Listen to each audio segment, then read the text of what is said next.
Fala galera, beleza? Bem-vindos a mais um História Direto do Forno e hoje com um assunto bem quente. Você já ouviu falar que a CLT é fascista? Ou que os direitos trabalhistas foram todos dados pelo governo para os trabalhadores? Esses e outros argumentos estão muito em voga nas redes sociais por causa do processo de discussão da proibição da jornada de trabalho 6x1, capitaneada pela deputada federal Érica Hilton do PSOL. E é justamente por causa dessa bagunça argumentativa que eu decidi fazer um vídeo hoje abordando a história da legislação trabalhista brasileira. Mas antes da gente seguir com esse papo, você já sabe, deixa aí o gostei no vídeo, se inscreve no canal e se curtiu, compartilha com os amigos. Agora, sem papo furado, vamos logo pro vídeo. Existe uma grande historiografia no Brasil, principalmente a partir da década de 70, que analisa o mundo do trabalho, seja falando da dinâmica econômica, das relações entre quem dá o trabalho e quem é contratado, as condições do mundo do trabalho, as noções de gênero, de classe social, de raça,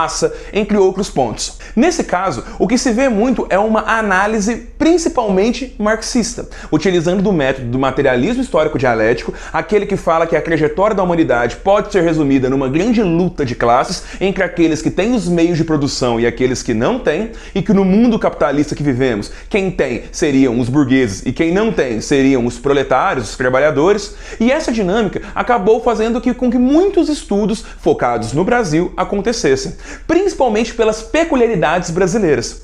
E aqui nós vamos utilizar principalmente dois grandes clássicos do mundo do trabalho. Primeiramente, o livro do Cláudio Batalha, O Movimento Operário na Primeira República, um clássico gigantesco, e o outro livro, ou melhor dizendo, dois livros também, da Ângela de Castro Gomes, uma das maiores historiadoras do mundo do trabalho que temos, que são A Invenção do Trabalhismo e Política e Legislação Social, de 17 a 37. E o melhor de tudo é que, por mais que essas análises de cunho marxista acabaram surgindo muito através das décadas de 30, 40, 50, essas visões, tanto do Batalha quanto da Castro Gomes, já são perspectivas mais frescas, que não dependem tanto do método marxista e utilizam várias fontes para mostrar pra gente que o mundo era muito mais complexo do que parecia, mesmo falando do mundo do trabalho. E pra gente já introduzir, o mundo do trabalho que a gente vai abordar aqui é principalmente a partir do fim do século XIX, um momento onde as cidades estão cada vez mais virando centros,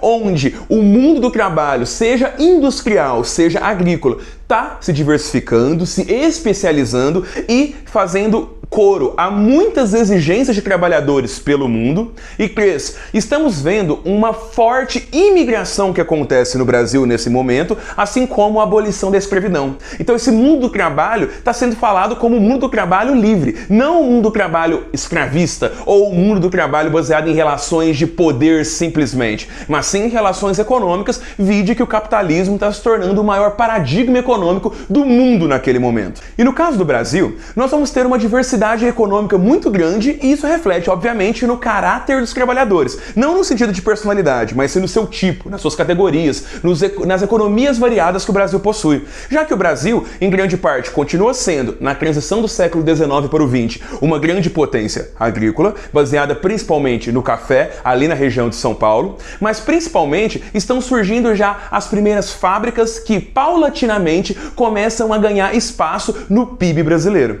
Ali na primeira década do século XX, de 1901 a 1910, a gente já tem um grande apogeu de novas invenções, novas descobertas e um maior intercâmbio de ideias e ciência entre a Europa, Estados Unidos e o resto do mundo. E o Brasil se beneficia disso principalmente porque o capital que era utilizado pelos grandes fazendeiros possibilitou novas questões econômicas. E isso, mais uma vez, reflete muito no tipo de trabalhador que está sendo gerido ali no Brasil. E mais do que simplesmente novas empresas, novas invenções, a própria questão de como o trabalho seria dado chama muito a atenção do mundo inteiro. E isso vai chegar no Brasil, mas de forma atrasada. Principalmente porque o que a gente chama de Revolução Industrial já começa ali na Inglaterra no meio do século XVIII e já vira consolidado no que a gente chama de Segunda Revolução Industrial, com as características de urbanização, industrialização, avanço do comércio, etc., ali na Europa, Estados Unidos e Japão.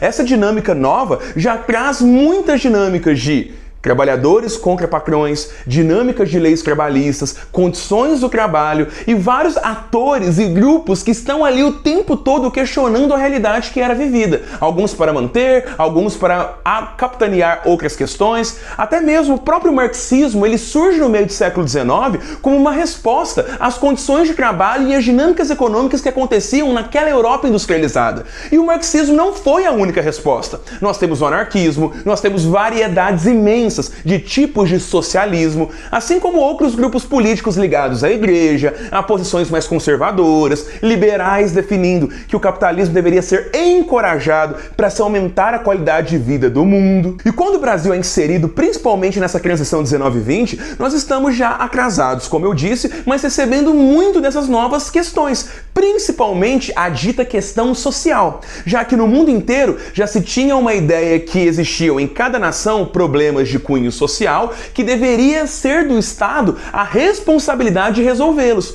Mas em que grau esse Estado interferiria? Quais grupos mandariam no Estado para definir isso? Quais são as dinâmicas que a gente vai ter para resolver essa questão social? A Igreja Católica, por exemplo, no fim do século XIX, escreve uma encíclica chamada Rerum Novarum, que justamente capitaneada pelo Papa Leão XIII, você vai ter essa dinâmica vinda de uma perspectiva religiosa que os operários da Europa e do mundo inteiro deveriam sim ser tratados dignamente e que os governos deveriam atuar junto à sociedade civil para melhorar as condições de trabalho deles. Assim como vamos ter vários ensaios de filósofos, intelectuais, empresários que falam sobre essa questão social no mundo, assim como a própria perspectiva marxista, sindicalista, anarquista, que estão trazendo ideias de trabalhadores se organizarem, lutarem por direitos, pressionarem o Estado, fazerem revoluções. E essa dinâmica vai ser muito mais forte no mundo dito Europa e Estados Unidos, porque é onde as principais questões econômicas do planeta estão acontecendo, mas quando chega no Brasil, essa dinâmica de como lidar com o trabalho livre, a questão social em um país, e aqui falando do Brasil, extremamente desigual, tudo isso vai ser mencionado, tudo isso vai ser considerado. E isso é muito interessante porque, como eu disse, o Brasil ainda vai passar por ondas imigrantistas, que vão ver muitas pessoas do Japão, da Itália, de Portugal, da Espanha, entre outros lugares. E esses imigrantes vão trazer as suas realidades e dinâmicas do trabalho para tentar ter uma vida melhor aqui no Brasil. Então percebam que existe sim uma questão social na mesa, não só no Brasil, mas no mundo, e tá todo mundo tentando lidar com ela, seja de uma perspectiva religiosa, econômica, revolucionária e por aí vai.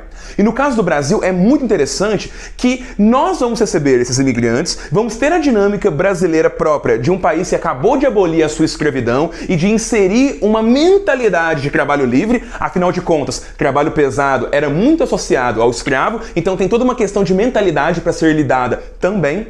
E isso faz toda uma diferença em como o trabalhador vai se organizar no Brasil, já que no início do século XX vamos ter sim associações de trabalhadores do campo, da cidade, pessoas que trabalham em fábricas, os tipos de fábrica tendo cada um a sua realidade e que vão fazer associações próprias, e vamos ter todo um contexto sendo moldado de organização laboral no Brasil. E o Cláudio Batalha traz muito dessas associações que existem ali no contexto das décadas de 10, de 20 e mais que isso. Ele não coloca que o Brasil vai nascer nessa questão de associações trabalhistas, sindicatos, apenas voltados para o marxismo e para o anarquismo. Existia muito essa ideia, principalmente por historiadores intelectuais muito mais à esquerda, de que esses imigrantes europeus e também do Japão trazem ideias novas que vão ser importadas para o brasileiro. Que o cara vai fazer greve pensando em Marx, pensando do anarquismo, e isso é uma grande falácia. E o Cláudio Batalha mostra que as greves que aconteciam, as reuniões sindicais que aconteciam, as associações de trabalhadores que aconteciam, todas refletiam a realidade do povo brasileiro, que não era simplesmente importar marxismo e anarquismo, é simplesmente querer uma jornada de trabalho menor, um salário melhor, condições de trabalho melhores, férias, entre outras questões. Então, não é simplesmente uma importação. E isso é muito válido de se falar porque já mostra o tanto que o trabalhador estava ativo, principalmente nos grandes centros. E já se tinha ensaiada algumas greves mais locais, lutas em relação contra os patrões, e isso tudo está sendo também lidado pelos empresários que utilizavam do seu poder econômico em relação ao poder público para controlar esses trabalhadores. Não à toa a gente vai ter a clássica frase do Washington Luiz, que vai ser presidente do Brasil, mas antes disso ele foi governador de São Paulo, que fala a clássica: questão social no Brasil é questão de polícia. E o marco maior dessa questão de associação trabalhista é a greve de 1917, que ela vai acontecer no mesmo ano da Revolução Russa, porém não existe essa importação. Não é porque Lenin está querendo matar o czar lá em 17 que a gente vai ter também trabalhadores querendo importar isso. Ao contrário, a gente vai ver muitas coincidências de datas aqui. E essa dinâmica da greve de 17 acontece muito mais porque o Brasil está exportando mais, porque o mundo está em guerra, ali o contexto da Primeira Guerra Mundial de 14 a 18, e aí os trabalhadores estão trabalhando mais e não estão recebendo parte desse lucro, o que deixa muitos deles insatisfeitos, e vamos ter a primeira greve nacional, que vai ser a greve de 17.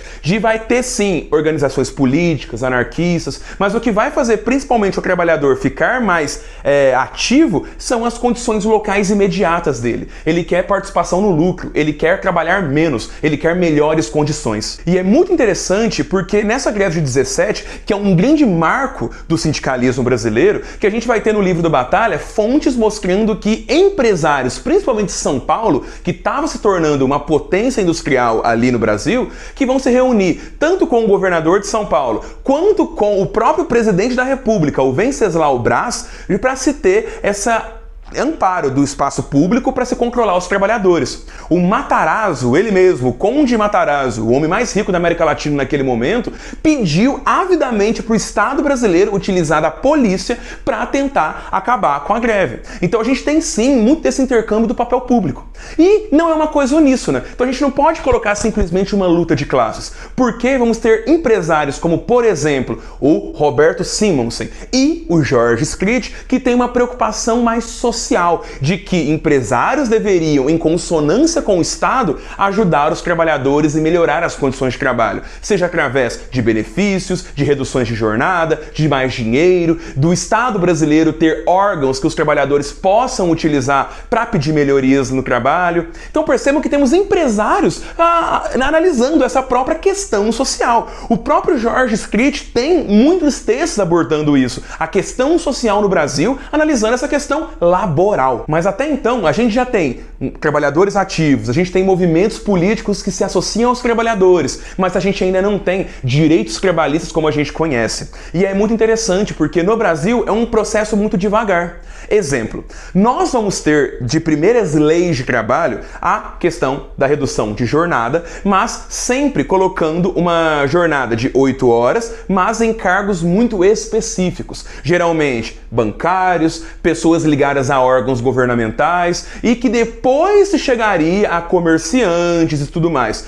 O problema é que nem sempre as leis trabalhistas vão pegar. No Brasil tem muito essa característica. As leis não pegam, o Estado coloca, mas por causa da realidade econômica e também pelo caráter de muitos donos de negócio, isso simplesmente não acontece. Um exemplo clássico é a lei de férias, que vai ser uma lei entendida no sentido de você dar uma parcela de dias livres após uma grande quantidade de dias trabalhados. A gente vai ter isso em decreto do presidente Arthur Bernardes em 25, só que não vai pegar. Os trabalhadores não vão conseguir em grande maioria esse direito. Depois, quando Vargas assume na década de 30, a gente vai ter a regulamentação dessas férias, porém vai cair de novo até ressurgir na CLT em 43. Então, antes de colocar o carro na frente dos bois, eu vou colocar essa dinâmica mostrando que a lei de férias mostra como uma lei trabalhista pode ir, pode vir, pode não pegar, entre outras questões. Então é bem interessante ver essa dinâmica. Mas a grande questão desse contexto muda com a Revolução de 30, porque Vargas, quando chega ao poder, se associa muito a grupos tenentistas, grupos de esquerda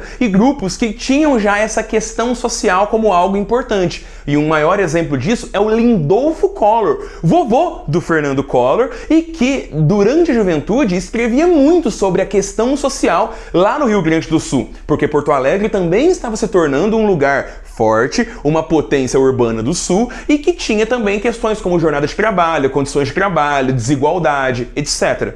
Então, Esse tipo de texto, como do Lindolfo Collor, assim como de outros caras que vão se associar ao Vargas em 30, como o próprio Luiz Carlos Prestes, que era um líder tenentista e depois se tornar um grande líder comunista, vão ter justamente essa pressão em cima desse mundo do trabalho. Não à toa, Vargas vai criar, em 31, o Ministério do Trabalho e do Comércio e da Indústria, justamente para se ter um órgão governamental para se regulamentar as questões do trabalho. E o Lindolfo Collor vai ser o primeiro-ministro. Então é bem interessante ver que muda tudo. Assim como o sentido do Vargas de cada vez mais nacionalizar as leis, já que durante a Primeira República a dinâmica de cada estado era muito mais forte do que o poder federal, assim como a possibilidade do Brasil economicamente de se capitanear na indústria e não nas plantações de café, que era uma visão varguista de que o Estado tem que intervir para a economia sempre se colocar em coisas mais valiosas, que a gente vai ter um lucro mais certo e que estabelecem uma dinâmica social melhor do que a do homem do campo.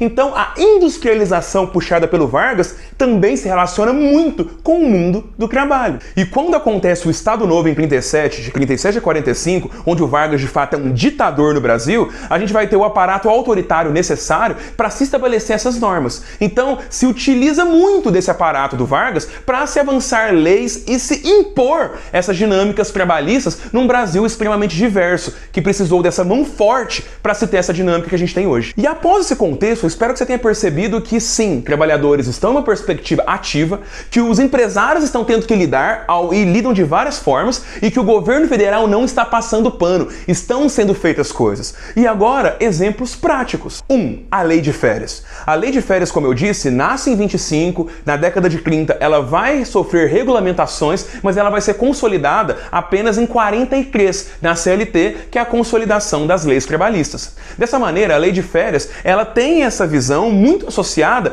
não a um aparato fascista, a um aparato conservador, ao contrário. É uma ideia que já existia em muitos lugares do mundo, como Austrália, alguns países da Europa, o próprio Estados Unidos não vai ter uma lei de férias, mas era comum entre os empresários que se vá dar algum tempo livre após uma quantidade de dias trabalhados. Então, são questões mundiais que refletem posições locais, assim como as demandas locais dos trabalhadores que conhecem a sua realidade. Então, a lei de férias, ela vai passar por esses processos até em 88 ela se ter essa posição de 30 dias, porque quando Vargas na CLT de 43 coloca a lei de férias, eram apenas 12 dias de férias remuneradas. E ainda se tinha uma discussão para quais áreas elas deveriam ir. As próprias leis que determinam jornada, trabalho infantil, a própria noção de justiça do trabalho, elas vão existir de forma nacional a partir da década de 30 e com a CLT em 43 você tem essa unificação. Eu já vou adiantar o papo da CLT. A CLT é uma grande unificação de normas que já existiam, sejam para classes diferentes, setores de trabalhadores diferentes, sejam para estados diferentes. Então a CLT ela unifica, ela coloca numa posição nacional um monte de legislações. E é ali que a gente vai ter a questão das 8 horas, é ali que a gente vai ter a posição das férias, a gente vai ter a dinâmica do salário mínimo que existia em alguns setores desde o início do século XX, mas agora, a partir da década de 40, nós vamos ter uma lei que unifica um preço mínimo ali para ser trabalhado pelo trabalhador e ela vem antes da CLT, inclusive. O salário mínimo, ele nasce em 40. Em 43, a gente vai ter a primeira atualização do salário mínimo, já também no bojo da CLT. Então a CLT ela tem essa posição. São 900 artigos, é coisa pra caramba. Muitos capítulos sobre áreas específicas. E aí, ela é baseada no fascismo? Não. A CLT ela é fruto de um monte de debates de intelectuais, juristas e membros da Igreja Católica, principalmente influenciados por a Rerum Novarum no Leão XIII, que eu já citei. Então a Igreja Católica tinha essa preocupação, principalmente em um momento onde o Brasil era majoritariamente católico e as entidades católicas faziam muita pressão política e social. 2. A reunião de juristas em congressos que iriam descrever direito do trabalho, que iriam colocar normas para o governo aprovar, e isso fica muito claro, principalmente no congresso do jurista Cesarino Júnior. 3. Em perspectivas conservadoras no sentido do Estado brasileiro, e isso muito focado na experiência do Estado Novo de Salazar em Portugal, de se ter um governo autoritário que utilize do seu poder para arrumar a casa, arrumar as dinâmicas sociais de empresários e trabalhadores. Então, são as três principais influências: Igreja Católica, tradição jurídica e exemplo português. A própria Carta del Lavoro, feita em 27 pelo Estado fascista, ela era uma lista de princípios, que tinham um princípio corporativista, ou seja, que o Estado deveria administrar os setores de trabalhadores como se fossem corporações de ofício, lá da Idade Média, onde os trabalhadores teriam a sua representatividade ligada ao Estado e o Estado controlaria isso. De fato, o Vargas era simpático ao fascismo, só que no momento da CLT nós estamos em guerra contra a Itália. Estamos mandando os pracinhas para a Itália. Essa grande influência não está existindo mais ali na década de 40, nem mesmo após a aproximação do Vargas com o próprio Estados Unidos. E não é porque eu estou passando pano pro Vargas, não. Eu sou liberal, eu odeio o Vargas. Mas a ideia é que tem que se pontuar quais eram as principais influências. E a gente teve, sim, muito congresso de jurista, muita pressão da Igreja Católica, nada foi à toa. E mesmo que a própria lista de princípios do fascismo é de 27. São anos depois que muita coisa mudou. Era uma lista de você pegar 11 princípios, que muitos deles nem foram aplicados na época na Itália fascista, porque ali era todo um momento político específico também. Então Vargas não se baseou na CLT para fazer a Carta del Lavoro, e já existiam muitas outras legislações trabalhistas, como a própria de Portugal, como a do Partido Trabalhista na Inglaterra, como a do Partido Trabalhista da Austrália, entre outros lugares. Então, pós-CLT, após a instituição da Carteira do Trabalho, dessas dinâmicas trabalhistas, a gente tem um Estado autoritário que está colocando ali a sua força para impor essas normas. E claro, a gente, como eu falei que a gente tinha esse problema das leis no Brasil não pegarem, muitas vezes a informalidade acontece, e acontece até hoje. A não assinatura da Carteira do Trabalho, as dinâmicas de contratação que o Estado não conseguiria pegar. Só que com a Justiça do Trabalho e com os inspetores do trabalho, a gente tem uma dinâmica do Estado está ali presente examinando, o que não se tinha pré-Vargas. E isso fica muito mais claro, inclusive depois que o Vargas sai, porque nos próximos governos, a Justiça do Trabalho, os processos trabalhistas, a própria dinâmica de inspetores do trabalho irem em grandes indústrias, grandes empresas, etc., vira uma coisa comum. Então, seja por luta dos trabalhadores, seja por pressões que chegaram, pressões inclusive no Vargas, para ele fazer essas coisas. Mas claro, o Vargas colocando seu autoritarismo, a sua mão forte para fazer essas leis acontecerem do jeito que ele quer e de preferência sufocando o trabalhador e os sindicatos, para o Vargas ser visto como o pai dos pobres. Tanto que no Brasil o 1º de maio não é dia do trabalhador, ele é dia do trabalho, justamente porque o Vargas fez essa dinâmica na CLT para se ter um caráter do Estado fornecendo, do Estado outorgando e excluindo muito da luta trabalhista. É por isso que nos livros didáticos de ensino médio por muito tempo não se falava dessas lutas. Tá tendo tipo uma redescoberta desses sindicatos. Porque por muito tempo o Estado brasileiro apagou esse processo, principalmente pela herança varguista. E muita gente de esquerda criticava a CLT por falar que o Vargas dava esses direitos, mas ao mesmo tempo tirava a figura do trabalhador que luta por eles, o trabalhador que fazia greve, o trabalhador que fazia sindicato. Então é uma crítica, inclusive, da esquerda. Por fim, o 13º salário e o FGTS são duas dinâmicas interessantes, porque elas vão ser regulamentadas na ditadura militar, que tinha um caráter liberal conservador. Na verdade, o 13º ele surge tradicionalmente no século XX no Brasil porque existia o costume da gratificação natalina. Então o empregador ia lá, pegava a quantidade de meses trabalhados e dava uma bonificação de Natal ali em dezembro para os trabalhadores. Não era uma regra, não era uma imposição, era uma coisa costumeira e que variava, inclusive os valores. Foi justamente com o Jango presidente que no ano de 62 a gente vai ter o 13º com uma política trabalhista e que vai ser regulamentada em 65, já no governo Castelo Branco.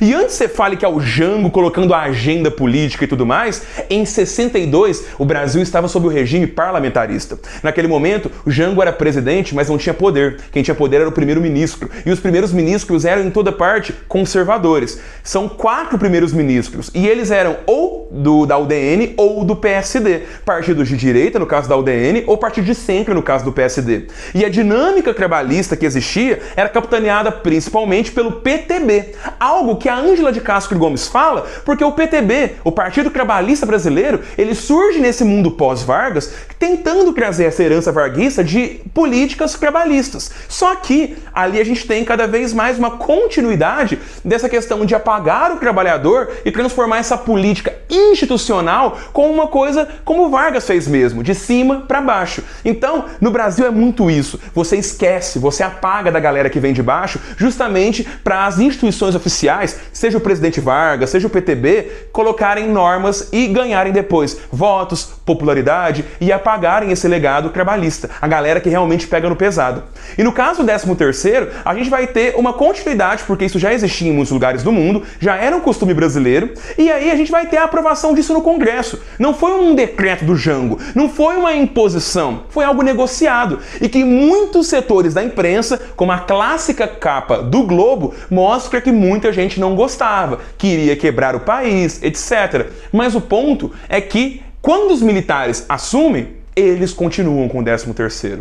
Em 65, essa regulamentação mostra que era uma lei trabalhista muito negociada, mas que já era tão costumeira que, para não dar uma questão jurídica de quebra de contrato, ou alguns fazendo e outros não fazendo, o governo Castelo Branco foi lá e manteve. Então, houve uma manutenção pelos próprios militares, malandro. E é justamente nesse interim, já no ano de 66, que o governo Castelo Branco vai também fazer o Fundo de Garantia do Tempo de Serviço, que é o FGTS, justamente porque existia na legislação trabalhista brasileira a ideia que após 10 anos de trabalho, o trabalhador era estável. Então, mesmo no setor privado, após 10 anos, você só pode demitir a pessoa por justa causa.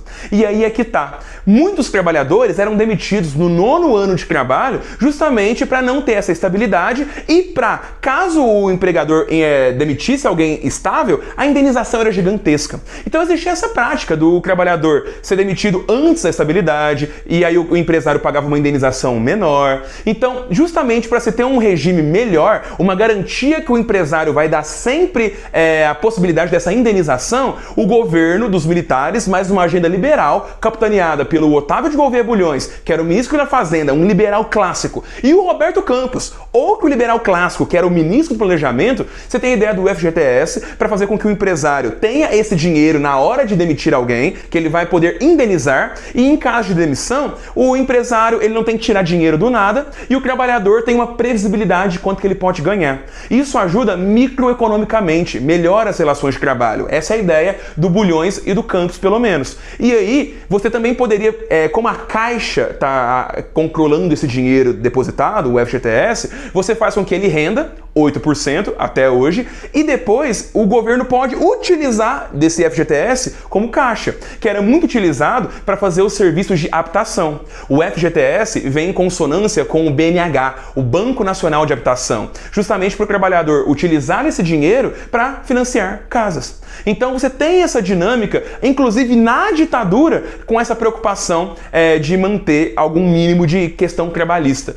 Você tem um governo autoritário, um governo que bate em sindicato, um governo que prende e tortura um monte de gente, mas as leis trabalhistas é uma cultura do Estado lidar com essa questão social que vem no Brasil desde o fim do século XIX. Então é uma dinâmica do trabalho livre, é uma dinâmica do trabalho assalariado, é uma dinâmica do capitalismo que vira o nosso paradigma. Então percebam que toda essa dinâmica que eu falei para vocês, colocando as leis principais trabalhistas, é uma questão de luta trabalhista, de dinâmicas político-partidárias, de empresários pressionando aonde eles querem, sejam para conservarem as suas próprias políticas, ou seja, para ajudar os trabalhadores. O governo se mete no meio em governos democráticos e autoritários. A própria CLT nasce num governo autoritário. As próprias outras leis trabalhistas modernas, como o 13º e o FGTS, nascem em outro governo autoritário. Olha a dinâmica, é muita coisa, é muita loucura. Mas é a questão trabalhista brasileira. Após 88, todas essas dinâmicas foram cada vez mais consolidadas e agora após votação, porque a Constituição de 88 foi votada, os constituintes votaram e aí as leis foram atualizadas. Se isso é bom ou não, o Brasil é um país que a informalidade só aumenta, passamos por uma reforma trabalhista em 17 e muita gente está se vendo sem direitos. É um grande debate. Qual que é a sua opinião? Uma liberalização do mercado cada vez mais sermos PJs e MEIs ou um governo que deveria ficar cada vez mais presente? Será que os sindicatos conseguiriam ter a força de antes? Será que o mundo do trabalho de hoje permite? Será que as inteligências artificiais vão permitir? Dinâmicas assim que a gente fala depois, em outros momentos, mas coloquem suas opiniões aqui, assim como sugestões para próximos vídeos. Espero que tenham gostado desse vídeo, ele é um vídeo denso, mas eu acho que a gente consegue perceber muito das dinâmicas no Brasil, principalmente na questão social trabalhista que a gente tem até hoje. Não parou. Galera, muito obrigado pela atenção e até mais!